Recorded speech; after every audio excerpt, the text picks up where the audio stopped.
অনেকেরই হয়তো জানা নেই কলার চিপস তৈরি হয়, তাও আবার কোনো রকম রোদে শুকানো ছাড়া ইনস্ট্যান্ট কলার চিপস, যেটা কিনা একদমই মুচমুচে হয়। আসসালামু আলাইকুম এভরিওয়ান, ওয়েলকাম টু আলোর মিনি কিচেন। আশা করছি আমার রেসিপিটা আপনাদেরকে অনেক ভালো লাগবে। তার জন্য নিয়ে নিচ্ছি 3টা কাঁচা কলা। কলার মাথার অংশ আর পেছনের অংশটাকে কেটে নিয়ে মাঝ বরাবর কেটে নিচ্ছি। এবার ছুরি দিয়ে এভাবে করে ফেলে নিচ্ছি। এইভাবে করে কেটে নিয়ে খোসাটা ছাড়ালে কলার কোনো রকম সবুজ অংশ থাকে না। অনেকেই অনেক রকম করে খোসাটা ছাড়ায়, তবে আমার মনে হয় এইভাবে খোসা ছাড়ালে সময়ও কম লাগে আর ভালো করে ছাড়ানোও হয়ে যায়। এইভাবে করে আমি সবগুলো কলার খোসা ছাড়িয়ে নেব।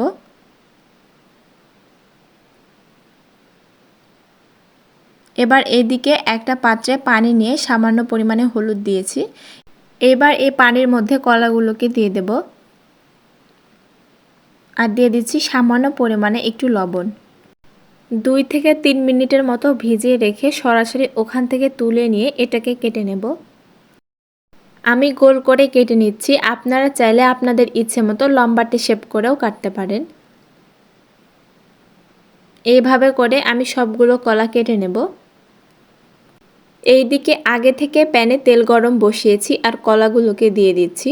দেখতে পাচ্ছেন কোনো রকম রোদে শুকানো ছাড়াই ইনস্ট্যান্ট চিপস তৈরি হয়ে যাচ্ছে। এগুলোকে আমি হাত দিয়ে ভালো করে ছড়িয়ে দেব যেন একটার সাথে আরেকটা লেগে না থাকে।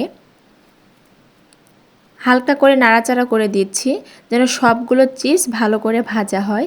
আর চুলার ফ্লেমটাকে আমি মিডিয়ামে রেখেছি। লোতে রাখলে কিন্তু কলার চিপসগুলো সিদ্ধ হয়ে যাবে ঠিকই, কিন্তু মচমচে হবে না। 2 থেকে 3 মিনিট পর পর এইভাবে করে নেড়েচেড়ে দিচ্ছি যেন সমানভাবে সবগুলো ভালো করে ভাজা হয়। চিপসগুলো সুন্দর গোল্ডেন কালার চলে এসেছে। এবার আমি এগুলোকে তুলে নেব। 6 থেকে 7 মিনিটের মতো আমার এগুলো ভাজতে সময় লেগেছে। বাসায় বাচ্চাদের একটু নতুন কিছু বানিয়ে খাওয়ালে পছন্দ করবে।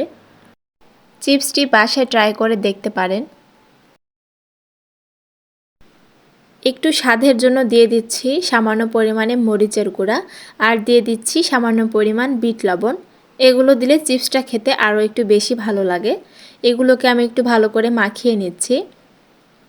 আর এটা অনেক মুচমুচে হয়েছিল, আপনাদেরকে আমি দেখিয়ে দিচ্ছি একটু।